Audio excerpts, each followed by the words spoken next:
दोस्तों, ये एक प्यार भरी मेरे जीवन की एक सच्ची दास्तां है, जिसने मुझे एक ऐसा शख्स दिया जिसके लिए मैं कुछ भी करने को तैयार था, जो मेरे दिल की गहराइयों तक गई, जिसके लिए मैं किसी और की तरफ भी नहीं देखता था। सुबह का अखबार पढ़ते हुए अचानक मेरी निगाह अपनी नई पड़ोसन से जा टकराई। मैंने सुना तो था कि मेरे बगल वाले फ्लैट में कोई महिला अधिकारी शिफ्ट होने वाली है, पर यह हमारा पहला आमना सामना था। हेलो, हाय से शुरू हुआ परिचय कब गहरा हो गया, पता ही नहीं चला। मेरी पड़ोसन मैडम जिले में ही एक उच्च पद पर पदस्थ थीं और उनके पति किसी अन्य जिले में तैनात थे। उनके पति का आना जाना कभी कभार ही हो पाता था। पड़ोसी होने के कारण वह मुझसे काफी घुल मिल गईं। एक दिन उन्होंने टोक ही दिया कि तुम मुझसे हमेशा मैडम कहकर बात मत किया करो। मैं अभी एक विद्यार्थी हूं और आप इस जिले में तैनात एक वरिष्ठ अधिकारी, आखिर हमारा क्या रिश्ता हो सकता है? वह कुछ देर तक शांत रहीं और फिर अपनी चुप्पी तोड़ते हुए बोलीं कि अगर तुम बुरा ना मानो तो मुझे भाभी कहकर बुला सकते हो। मैंने कहा, आपकी बात सही है मैडम, पर मात्र भाभी कह देने भर से तो रिश्ता नहीं जुड़ जाएगा। वैसे भी यह बड़ा नाजुक व प्यार भरा रिश्ता है। इस रिश्ते को निभा पाएंगी आप? उन्होंने अपनी आंखें ऊपर उठाई और मेरी आंखों में आंखें डालकर बोलीं, ये जरूरी तो नहीं कि हर रिश्ता खून से ही बनता हो। रिश्तों की परिभाषा अपनापन, स्नेह और प्यार में छुपी हुई है, और अगर हम एक दूसरे को समझ सकें तो यह रिश्ता हम भी आसानी से निभा सकते हैं। उस दिन के बाद से हम मुंह बोले देवर भाभी के रिश्ते में बंध गए। एक दिन सुबह सुबह उन्होंने मेरे दरवाजे पर दस्तक दी।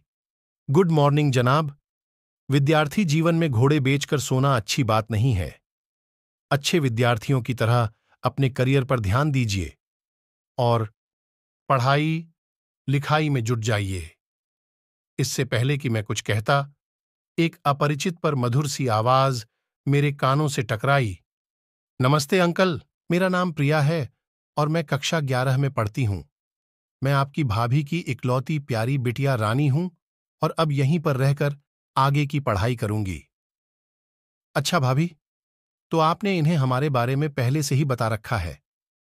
चलिए, अच्छा हुआ, अब हमें परिचय देने की जरूरत नहीं पड़ेगी। फिर तो ठीक है, हाथ मिलाइए और आज से हम दोस्त हुए।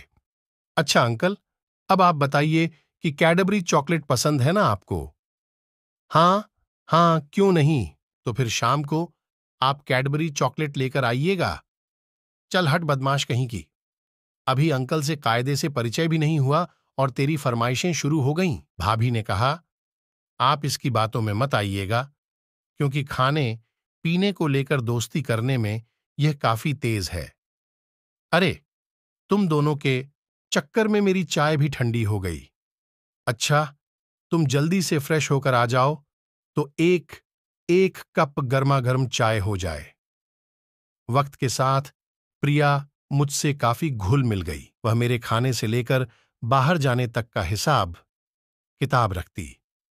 जब कभी भी मैं देर से आता तो प्रिया दरवाजे पर खड़ी मेरा इंतजार करती रहती, और जब तक मैं खाना नहीं खा लेता वह कुछ नहीं खाती। उसकी मम्मी भी खुश थीं कि प्रिया को बोर नहीं होना पड़ता, पर प्रिया के दिल में क्या चल रहा था उससे मैं और उसकी मम्मी बिल्कुल अनजान थे। वैसे कुछ सोचने का कोई कारण भी नहीं बनता था।